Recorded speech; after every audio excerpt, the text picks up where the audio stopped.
Good morning, UPBOptionMillionaires.com on this Friday, August 25th, 2017. S&P 500 futures up almost 1/3%. Look at this. We came back to the highs that we saw just before the opening bell yesterday, pulling back a bit from that. Also, we saw it on Wednesday, same level here, just about. And I think we're going to break higher and see the highs that we saw earlier this week, and ultimately new all-time record highs. We have Jackson Hole winding down. Everyone's like, "Oh, Draghi's going to say something to spook the market." Well, let's just put this in perspective here. Every comment that any central banker has made over the last 8+ years has ultimately led to record high stock prices. So any kind of short-term spook of the market, remember Operation Twist was announced.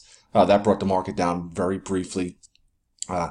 Over the long term, higher prices remain the answer to every central bank comment.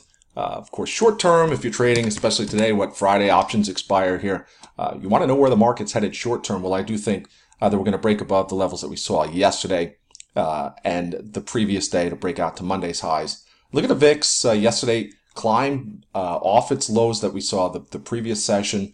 Was actually down over 4% and then rallied yesterday, but this morning's down 2.5%. It's actually back to the 1192 level down here. And again, as I continue to bring up, and this has worked really over the last 6+ years, every time the VIX gets a nice sharp rally, it gets beaten down, ultimately leading to higher stock prices. So we actually had a lower high put in here recently. Usually the VIX got that big spike up and then just ultimately gets knocked down. Well, we had a big spike up, a knockdown, and then the following week, another spike up and getting knocked down again. And I think the VIX ultimately going to head back to this 10 level and then down to the 884 paint that we saw a couple weeks ago, the new all-time record low for the VIX. That's going to lead to higher stock prices. Small caps almost getting that buy signal here. And you can see similar type momentum, negative momentum that we saw heading into the election last year. And we all know what happened after that. I think it was like 13 or 14 straight up days for small caps. As you see, possible bottom here for small caps. Maybe a deliberate move up to 140 plus here for IWM. We're going to get that buy signal soon. Right now, kind of struggling. Even yesterday was up almost near 137. That's where we are this morning before fading. But pretty strong considering the NASDAQ was down big yesterday at one point. S&P 500 was down. I do think small caps are going to lead us, much like they did here. And this candle here that you see was not what every other ETF had on that Friday before the election. Now, every other ETF was down that Friday. Small caps were up. And then look at the move we had after that. So I think small caps are going to lead us here. And we're going to get that buy signal, much like we're getting here with the S&P 500 ETF. Look, we get that buy signal yesterday.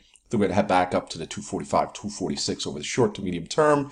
NASDAQ also similar pattern here. A nice wedge narrowing prices. I think is going to lead us to new highs. Let's look over some charts here. Earnings after the bell yesterday. GameStop.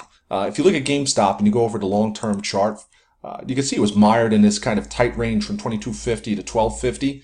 And then we broke out briefly. Well, we're heading back. And if you look, I think we're going to head back in this range, 1250 to 2250 this morning. It's down in the 20 range. Analysts are kind of defending it, but they've been defending it since it was up here. So if you're going to trade GameStop, I think this is the range it's going to be in for the foreseeable future.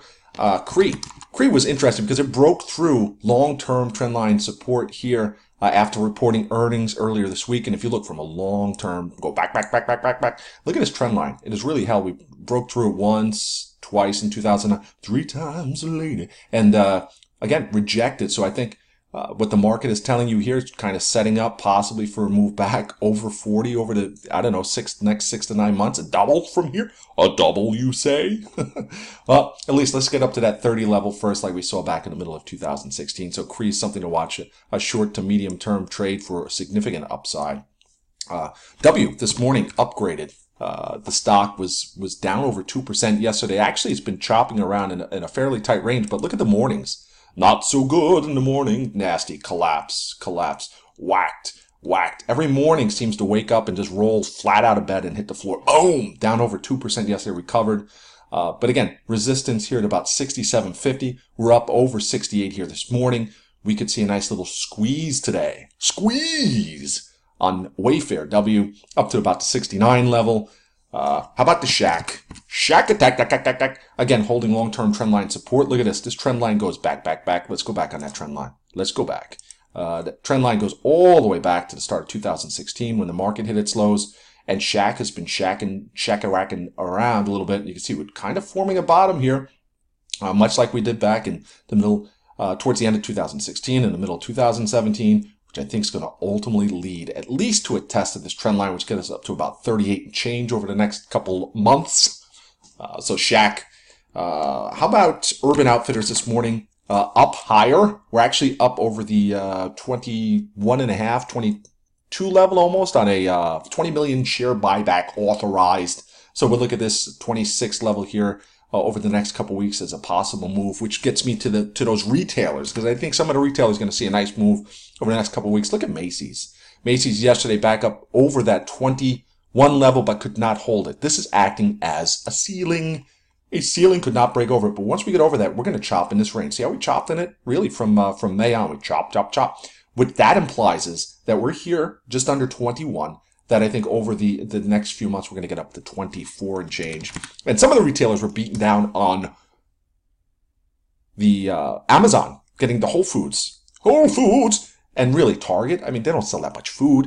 A lot of it had to do with the lockers and cutting their prices of their produce. So you see Target, after its earnings report, had a nice move, and now getting clobbered yesterday, down over $3.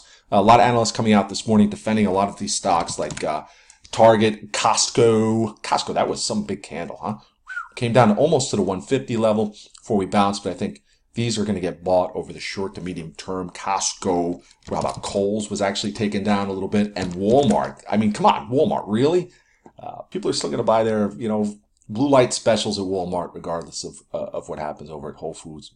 So Walmart, I think, is going to be a pretty nice trade to the upside. And if you look back, possible double top that it breaks through would send it up to about the 90 level. And if you draw this trend line, this would be a nice megaphone topping pattern over the long term from 2013. But we got to get up. Look, you just follow that up. Just pretend that keeps going at about the 95 level for Walmart.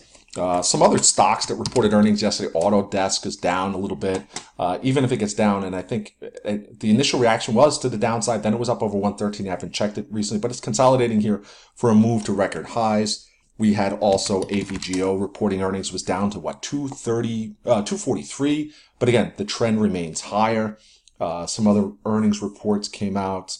Ulta. And we look at Ulta after it reported earnings, dipped down to just over $200. It's come back up to 220. See if we can get over this line. I think Ulta, possible bounce play today. It's certainly going to have a wide range, so wait for the dust to settle. After the opening bell, UPB here, optionmillionaires.com. So we got momentum possibly turning on the S&P 500. You can see it here.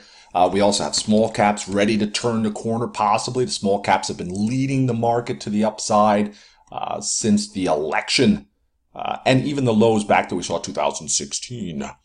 And we look for a turn in that and a continued beatdown of the VIX, the volatility index, the fear index, to see if this market indeed has some legs to move, to run higher. And of course, we have Jackson Hole winding down. Something out of Jackson Hole. What will Mario Draghi say? Tune in live. And I don't know. All right. See everyone. Have a great Friday. I'll see you in the chat room. Goodbye.